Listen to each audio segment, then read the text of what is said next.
is, as it is, in this fairly new city, or it's maybe not even 100 years old yet, a fantastic fine grain and fine scale architecture in the rest of the city. It has a very agreeable height. It has very agreeable street widths.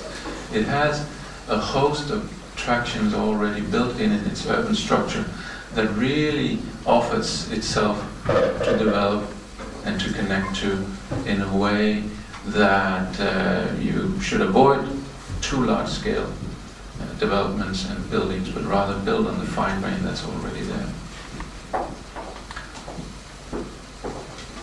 These are just a couple of images and sketches that we have done to try and indicate how some of the existing traffic, streets, connections can be modified and make connections to the waterfront. This is Puebskiego, as it is today.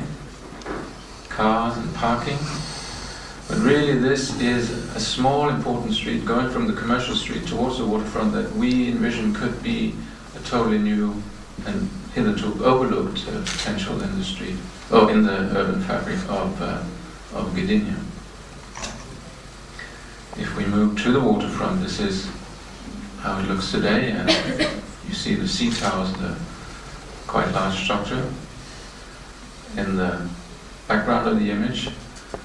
And of course here we have opportunities also to bring the city towards the waterfront. These are not renderings of the actual project, these are renderings and collages that we did on the way to try and understand how volumes and scale can begin to work together with the waterfront opportunities.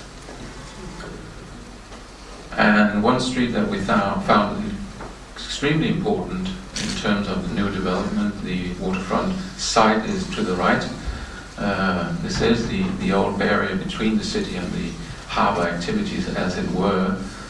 And really this street needs to be framed, it needs to be given a much more intimate scale in order to invite people from the city to the waterfront, make it easy for them to get across the streets, but also to give a human scale to that street, we found to be very important.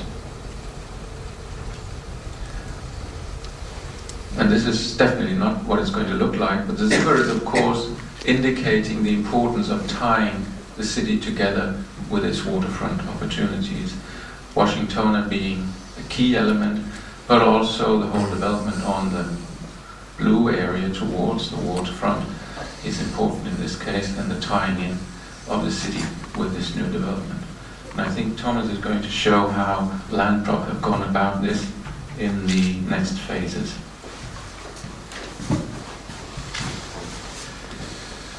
Yes. Entering, the project, the site, as Henning described it, is embedded into certain given situations. We actually know about the plans of the city to take care of most of the cultural functions which are needed, kind of to enhance redevelopment areas. On the lower end, it is the cultural forum. On the upper ends, we see, kind of the future development potential with the Dalmo Pier, the Nauta site, and furthermore, other piers to come. This is the probably future expansion area, of the city. So our site is just actually between the already publicly used southern pier and the future development area. You see again this area view, which shows quite interestingly the developments which had been started by Opportunity in the beginning of the 90s in their concepts to the beginning of the 2000 years. And the Gemini Center has actually been a typical development of Opportunity at the times when any kind of commercial growth was welcomed in areas to be developed. It was actually one of the first commercial centers being built in Poland. But of course, first generation projects have the disadvantage of having not the chance to integrate all necessary critical functions actually to make it long-term successful.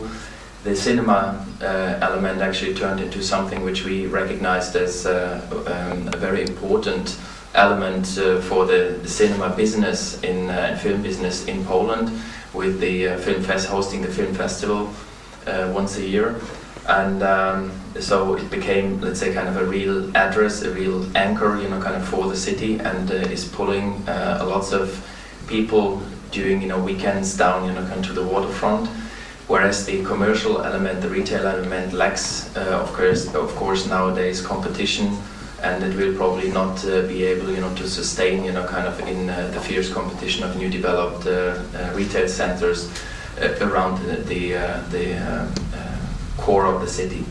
And the other element is the sea towers, which is actually, kind of a small part of a larger master plan which we found in place when we entered the site. It is, let's say, kind of a plan which actually had the idea to concentrate in large and monumental functions, buildings, the functions which were thought to encompass, kind of all the problems of city center and solve it just in once. So the concentration of residential has been built as the only one which has actually taken, kind of by commercial opportunity in these years.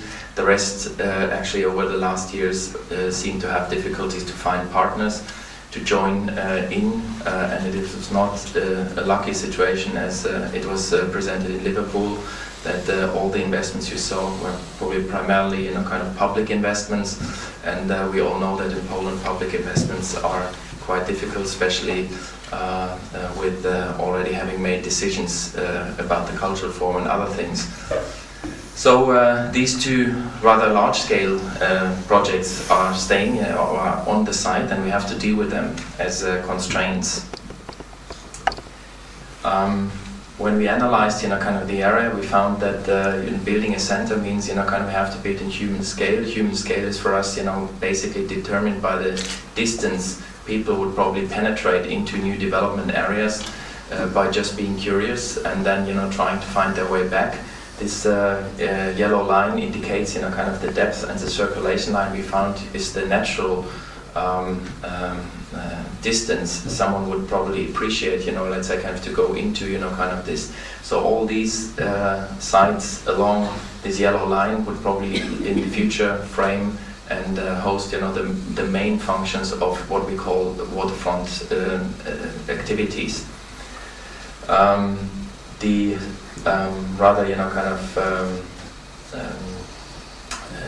thinner yellow lines are coming back and taking up what Gale architects actually indicated to us, that it is absolutely necessary to find rather a pattern than a parallel structure of communication for the city. And the pattern means, to invite people to accept existing public transport systems which are ending a bit further, kind of inland with the main train station and the SKM, which is the commuter train system, but which is definitely today not really used as a public, or accepted as a public transport system to connect the waterfront. First of all, the distance is quite far, and secondly, the way, kind of to walk down doesn't seem to be very appealing for pedestrians. The ideas and suggestions how the perpendicular roads to the waterfront streets could be improved had been shown, by these collages Henning was showing a couple of minutes ago. The principal idea which we came up is it was basically, kind of to learn from the city grain, which is defining the modernist city of Gdynia, the typical white 20s, 30s building, which are characterizing the modern approach Gdynia actually took, when it was built in a relatively short time.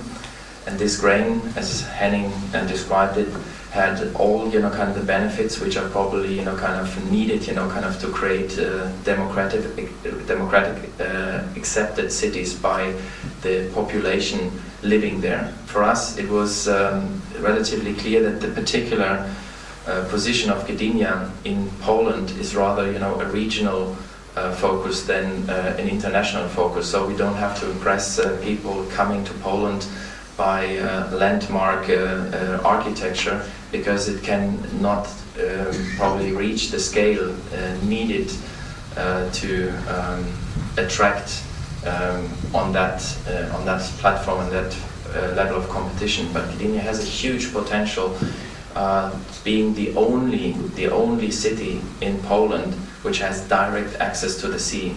Neither Gdańsk nor Szczecin do have this direct access. They are all port cities, you know, connected through a river. And Gdynia is the only one with a straight waterfront. This is a huge and high